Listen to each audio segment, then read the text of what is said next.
ವಚನಗಳು ವಿತ್ ಮುಗುಳುನಗೆ ಚಾನಲ್ಗೆ ಆತ್ಮೀಯವಾದ ಸ್ವಾಗತ.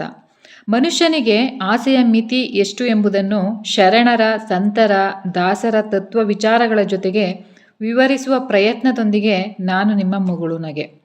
ಬಾನಿಗೊಂದು ಎಲ್ಲೆಯಲ್ಲಿದೆ, ನಿನ್ನ ಆಸೆಗೆಲ್ಲಿ ಕೊನೆಯಿದೆ, ಏಕೆ ಕನಸು ಕಾಣುವೆ, ನಿಧಾನಿಸು ನಿಧಾನಿಸು, ಆಸೆ ಎಂಬ ಬಿಸಿಲ ಕುದುರೆ ಏಕೆ ಏರುವೆ, ಮರಳುಗಾಡಿನಲ್ಲಿ ಸುಮ್ಮನೇಕೆ ಅಲೆಯುವೆ.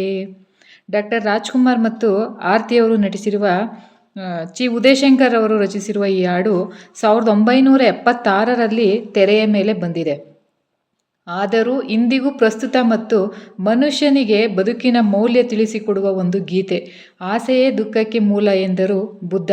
ಆಸೆ ಎಂಬುದು ಅರಸಂಗಲ್ಲದೆ ಶಿವಭಕ್ತರಿಗುಂಟೆ ಅಯ್ಯ, ರೋಷ ಎಂಬುದು ಯಮದೂತರಿಗಲ್ಲದೆ ಅಜಾತರಿಗುಂಟೆ ಅಯ್ಯ, ಈ ಸಕ್ಕಿ ಆಸೆ ನಿಮಗೇಕೆ ಈಶ್ವರನೊಬ್ಬ, ಮಾರಯ್ಯ ಪ್ರಿಯ ಅಮರೇಶ್ವರ ಲಿಂಗಕ್ಕೆ ದೂರ ಮಾರಯ್ಯ ಅಂತ ಆಯ್ದಕ್ಕಿ ಲಕ್ಕಮ್ಮ ಅಂದಿನ ಊಟಕ್ಕೆ ಆಗಿ ಹೆಚ್ಚಿಗೆ ಉಳಿಯುವ ಅಕ್ಕಿಯ ಕುರಿತು ಮಾತನಾಡುತ್ತಾ, ಅಗತ್ಯಕ್ಕಿಂತ ಹೆಚ್ಚಿಗೆ ಗಳಿಸೋದು, ಕೂಡಿಡೋದು ಅಪರಾಧ, ಅದನ್ನು ಆ ದೇವರು ಕೂಡ ಒಪ್ಪುವುದಿಲ್ಲ ಅಂತ ಪ್ರಸ್ತುತ ಸಮಾಜಕ್ಕೆ ಮಾದರಿಯಾಗಿ ನಿಲ್ತಾರೆ. ಇನ್ನು ದಾಸ ಪರಂಪರೆಯಿಂದ ಬಂದ ಹಾವೇರಿ ಜಿಲ್ಲೆಯ ಕವಿ ಶ್ರೀ ಕನಕದಾಸರು, ಏಸುಕ ಎಂಗಳ ಕಳೆದು 84 ಲಕ್ಷ ಜೀವರಾಶಿಯನ್ನು ದಾಟಿ ಬಂದ ಈ ಶರೀರ, ತಾನಲ್ಲ ತನ್ನದಲ್ಲ, ಆಸೆ ತರವಲ್ಲ, ಮುಂದೆ ಬಾಹುದಲ್ಲ ಅಂತ ಮಾರ್ಮಿಕವಾಗಿ ಆಸೆ ಮನುಷ್ಯನಿಗೆ ಒಳ್ಳೆಯದಲ್ಲ ಮತ್ತು ಮುಂದೆ ಅದು ಯಾವುದಕ್ಕೂ ಉಪಯೋಗಕ್ಕೂ ಬರುವುದಿಲ್ಲ ಅನ್ನೋ ಸಿದ್ಧಾಂತವನ್ನು ಕಟ್ಟಿ ಕೊಡ್ತಾರೆ. ಇನ್ನು ಕನ್ನಡಕ್ಕೆ ಕಗ್ಗದ ಪಾಠ ಹೇಳಿದ DVಜಿಯವರು ಆಸೆಯ ಕುರಿತಾಗಿ ತುಂಬ ಚೆನ್ನಾಗಿ ಕಗ್ಗಗಳನ್ನು ಬರೆದಿದ್ದಾರೆ. ಆಸೆಯ ಕುರಿತಾದ ಕೆಲವು ಕಗ್ಗಗಳನ್ನು ನಿಮ್ಮ ಮುಂದೆ ಇಡುವ ಪ್ರಯತ್ನ ಮಾಡಿದ್ದೇನೆ. ನಗಲವ ನಳೆದು ಹೊರಗೆ ನೀನದನೊಡ್ಡು, ತನ್ನದೆನ್ನುವುದನ್ನು ವಿಧಿ ತಾನೇ ಕೊಳಲಿ ಬಿಡು, ಬನ್ನ ನಿನಗೊದಗಲದನ ಆತ್ಮ ಶಿಕ್ಷಣವೆನ್ನು, ಮಾನ್ಯದೊಪ್ಪಂದವಿದು ಮಂಕುತಿಮ್ಮ. ಅಂದರೆ ಅತಿ ಆಸೆ ಪಡೋದು ಮನುಷ್ಯನ ದೌರ್ಬಲ್ಯಗಳಲ್ಲಿ ಒಂದು. ಬೆನ್ನಿನ ಅಗಲವ ನಳೆದು ಹೊರಗೆ ನೀನದನೊಡ್ಡು ಅಂದರೆ ನಿನ್ನ ಬೆನ್ನಿನ ಅಳತೆ ಎಷ್ಟಿದೆಯೋ ಅದರ ಅಳತೆಗೆ ತಕ್ಕಂತೆ, ಅದರ ಅಗಲಕ್ಕೆ ತಕ್ಕಂತೆ ಆ ಬೆನ್ನಿಗೆ ಭಾರವನ್ನು ಕೊಡು. ತನ್ನದೆನ್ನುವುದನ್ನು ವಿಧಿ ತಾನೇ ಕೊಳಲಿ ಬಿಡು ಅಂತಂದರೆ ನಮ್ಮ ಪ್ರಯತ್ನ ಚೆನ್ನಾಗಿದ್ದರೆ ನಮಗೆ ಫಲವನ್ನು ಆ ವಿಧಿ ಕೊಟ್ಟೇ ಕೊಡುತ್ತೆ. ಭಗವದ್ಗೀತೆಯಲ್ಲಿ ಕೃಷ್ಣ ಹೇಳಿರೋ ಹಾಗೆ, ಕರ್ಮಣ್ಯೇ ವಾಧಿಕಾರಸ್ತೆ ಮಾ ಫಲೇಸು ಕದಂಚನ, ಅಂದರೆ ನಮ್ಮ ಕೆಲಸವನ್ನು ನಾವು ಮಾಡ್ತಾ ಇರಬೇಕು, ಫಲಾನುಫಲಗಳನ್ನು ಆ ದೇವರಿಗೆ ಬಿಟ್ಬಿಡಬೇಕು ಅನ್ನೋದು ಈ ಕಗ್ಗದ ಸಾಲುಗಳ ಅರ್ಥ. ಬನ್ನ ನಿನಗೊದಗಲದ ಆತ್ಮ ಶಿಕ್ಷಣವೆನ್ನು ಅಂದರೆ ನಿನಗೆ ಬಂದಂತಹ ವಿಘ್ನಗಳು, ನಿನಗೆ ಒದಗಿ ಬಂದಂತಹ ವಿಘ್ನಗಳು, ಏನೇ ತೊಂದರೆಗಳು ಇದ್ದರೆ ಅದನ್ನು ಒಂದು ಶಿಕ್ಷಣ, ಅದು ನನ್ನ ಆತ್ಮಕ್ಕೆ ದಕ್ಕಿದ ಒಂದು ಕಲಿಕೆ ಅಂತ ಅನ್ಕೋಬೇಕು ಅಂತ DVಜಿಯವರು ಹೇಳ್ತಾರೆ. ಮಾನ್ಯದೊಪ್ಪಂದವಿದು ಮಂಕುತಿಮ್ಮ ಅಂದರೆ ವಿಧಾತನನ್ನು ವಿಧಿಯ ಜೊತೆಗೆ ವಿಧಿ ನಮ್ಮ ಜೊತೆಗೆ ಮಾಡಿದ ಒಂದು ಒಪ್ಪಂದ ಇದು ಅಂತ ಹೇಳ್ತಾರೆ. ಅತಿ ಆಸೆಯಿಂದ ದುರಾಸೆಗೆ ಬಲಿಯಾಗಿ ಬದುಕನ್ನು ನರಕವಾಸಿಯಾಗಿಸಿಕೊಳ್ಳಬಾರದು ಅನ್ನೋದು ಈ ಕಗ್ಗದ ಆಶಯ. ಇನ್ನೊಂದು ಕಗ್ಗ ಹೇಳೋದಾದರೆ, ಕ್ಷಣವೊಂದೊರಳೆ ಪೂರ್ತಿ ಕೊಲ್ಲುವುದು ಯಮಶೂಲ, ಕ್ಷಣವಣು ಕ್ಷಣ ಕೊಲ್ಲುವುದು ಮೋಹ ಮಮತೆ, ಕುಣಿಕೆಯನ್ನು ನಿನ್ನ ಕೊರಳಿಗೆ ಹೂಡಿ ಚಿರಕಾಲ ಒಣುವಣುವನೆ ಬಿಗಿಯುವವೋ ಮಂಕುತಿಮ್ಮ. ಅಂದರೆ ನಿನ್ನ ಕೊರಳಿಗೆ ಹೂಡಿ ಚಿರಕಾಲ ಒಣುವಣುವನೆ ಬಿಗಿಯುವೋ ಮಂಕುತಿಮ್ಮ ಅಂದರೆ ಮನುಷ್ಯನ ಆಸೆಗಳು ಸಾವಿಗಿಂತಲೂ ಅಪಾಯಕಾರಿ ಅನ್ನೋದನ್ನು ಈ ಕಗ್ಗದಲ್ಲಿ DVಜಿಯವರು ಹೇಳ್ತಾರೆ.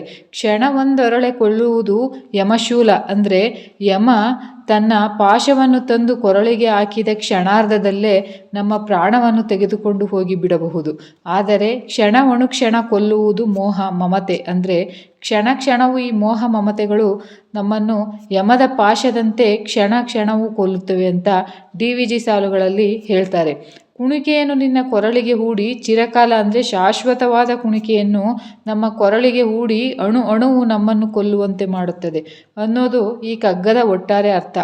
ಆತ್ಮೀಯರೇ, ಆಸೆಯ ಕುರಿತಂತೆ ಇಷ್ಟೆಲ್ಲ ಕೇಳಿಸಿಕೊಳ್ಳುವಾಗ ತಮ್ಮಲ್ಲಿ ಒಂದು ಪ್ರಶ್ನೆ ಹುಟ್ಟಿರುತ್ತೆ. ಹಾಗಾದರೆ ಜೀವನದಲ್ಲಿ ಆಸೆಗಳೇ ಇರಬಾರ್ದಾ? ಆಸೆಗಳೇ ಇಲ್ಲದ ಬದುಕೋದು ಹೇಗೆ ಅನ್ನೋ ಪ್ರಶ್ನೆ ಮೂಡಿರಬಹುದು. ಆದರೆ ಇಲ್ಲಿ ಆಸೆ ಮತ್ತು ಗುರಿ ಬೇರೆ ಬೇರೆ ಇರುತ್ತೆ. ಅದು ಸೂಕ್ಷ್ಮಗಳ ಅಂತರದಲ್ಲಿ ವ್ಯತ್ಯಾಸವನ್ನು ಕೊಡುತ್ತೆ ಅನ್ನೋದನ್ನು ನಾವು ಮನಗಾಣಬೇಕಾಗಿದೆ. ಒಳ್ಳೆಯ ಉಪದೇಶದಿಂದ ಮಾಡುವುದು ಗುರಿ, ಕೆಟ್ಟ ಉದ್ದೇಶ ಹೊಂದುವುದು ಆಸೆ. ಇದಕ್ಕೆ ಒಂದೆರಡು ಎಕ್ಸಾಂಪಲನ್ನು ನಾವು ನೋಡೋದಾದರೆ, ನಾನು ಚೆನ್ನಾಗಿ ಓದಿ ಆಫೀಸರ್ ಆಗಿ ಈ ಸಮಾಜಕ್ಕೆ ಏನಾದರೂ ಒಳ್ಳೆಯದನ್ನು ಮಾಡಬೇಕು ಅನ್ನೋದು ಗುರಿ. ಆದರೆ ನಾನು ಆಫೀಸರ್ ಆಗ್ತಿದ್ದಂಗೆ ನಾನು ಹೆಂಗಾದರೂ ಆಗಲಿ ಏನಾದರೂ ಆಗಲಿ ನಾನು ಮಾತ್ರ ದುಡ್ಡು ಮಾಡ್ಕೊಂಡು ಆರಾಮಾಗಿ ಸೆಟ್ಲ್ ಆಗಿಬಿಡ್ಬೇಕು ಅನ್ನೋದು ಆಸೆ. ಅಥವಾ ನಾನು ಕಷ್ಟಪಟ್ಟು ಕೆಲಸ ಮಾಡಿ ದುಡ್ಡು ಮಾಡಿ ಶ್ರೀಮಂತನಾಗ್ತೀನಿ ಅನ್ನೋದು ಗುರಿ.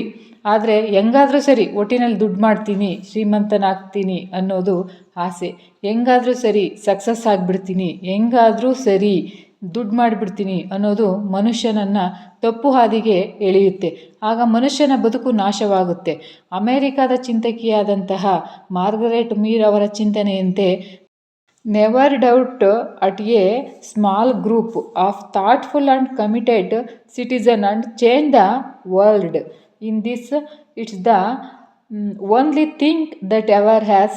ಅಂದರೆ ಯಾವಾಗಲೂ ಸಚ್ಚಿಂತನೆ ಮಾಡುವ ಒಳ್ಳೆಯ ಪ್ರಜೆಗಳು ಇದ್ದರೆ ಅವರಿಂದ ಬದಲಾವಣೆ ಸಾಧ್ಯವಿಲ್ಲ ಅನ್ಕೋಬೇಡ. ನಿಜ ಹೇಳಬೇಕಂದ್ರೆ ಎಲ್ಲ ಶುರುವಾಗಿದ್ದು ಅದೇ ರೀತಿ. ನಾವೇನು ಒಳ್ಳೆಯವರಿಗೆ ಕಾಲ ಇಲ್ಲ ಅಂತ ಹೇಳ್ತೀವಿ ನಮ್ಮ ಭಾಷೆಯಲ್ಲಿ, ಹಾಗೆ ಹೇಳ್ಬಾರ್ದು. ಯಾಕಂದರೆ ಈ ಸಾಲುಗಳು ಹತಾಶೆಯಿಂದ ಹುಟ್ಟುಕೊಂಡಿರುವಂತಹವು. ಮನುಷ್ಯ ಕೆಟ್ಟ ಹಾದಿಯಲ್ಲಿ ತುಳಿಯೋದಕ್ಕೆ ಈ ಹತಾಶೆ ಕೂಡ ಒಂದು ಕಾರಣ ಅನ್ನೋದನ್ನೇ ಮರಿಬಾರ್ದು. ಯಾವುದೇ ಒಂದು ಯಶಸ್ವಿ ಹೋರಾಟ ಆಗಲಿ ಮೊದಲು ಒಂದೆರಡು ಜನ ಸಚ್ಚಿಂತನೆ ಮಾಡುವ ಚಿಂತಕರಿಂದಲೇ ಅನ್ನೋದನ್ನು ಅರ್ಥ ಮಾಡ್ಕೋಬೇಕು. ಹಾಗಾಗಿ ಜೀವನದಲ್ಲಿ ಗುರಿಗಳಿರಲಿ, ಆಸೆಗಳಲ್ಲ. ನಮ್ಮ ಬದುಕಿನ ಪ್ರತಿಯೊಂದು ಸಮಸ್ಯೆಗಳಿಗೆ ಆಸೆಯೇ ಮೂಲ ಕಾರಣ, ಆಸೆಯೇ ದುಃಖಕ್ಕೆ ಮೂಲ ಕಾರಣ. ಆಸೆ ಪಡದೆ ಗುರಿಯನ್ನು ಇಟ್ಟುಕೊಂಡು ಬದುಕುವುದನ್ನು ಸಂಭ್ರಮಿಸೋಣ ಅಂತ ಹೇಳ್ತಾ, ನಿಮ್ಮ ಬದುಕು ಬಂಗಾರವಾಗಲಿ ಎನ್ನುವ ಶುಭ ಆರೈಕೆಗಳೊಂದಿಗೆ ಧನ್ಯವಾದಗಳು.